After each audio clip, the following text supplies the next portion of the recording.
be feared. It is something that must simply be done. And I understand what it is like to look and feel different in a room full of people that look the same.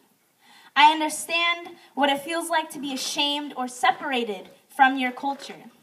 And I did not have the opportunity to grow up with people that looked like me. The majority of my family lives in Seattle, while my mother and father and I live here in San Jose, California. I understand what it's like to be made fun of because my braids looked funny.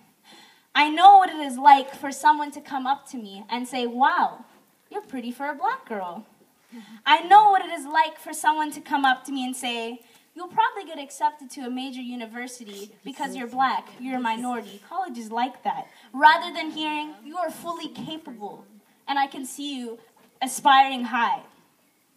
I know what it is like for someone to automatically categorize me and tell me that I cannot achieve greatness. I know what it is like to be looked down on, and I know what it is like to be angry at the world for not going your way, especially when you have done no wrong. Identity is more than flesh. Identity is more than favorite colors and foods. Identity is your soul. It is who you are. It is what you truly are looking at when you look in the mirror. The moment you realize who you are is the moment you realize that you can never be broken.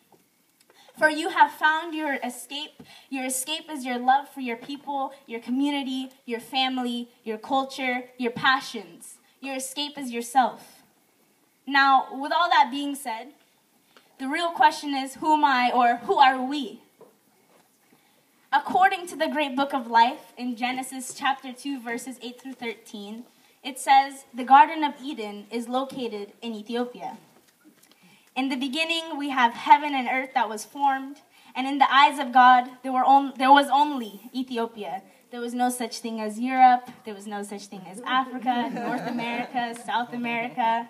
It was just Ethiopia.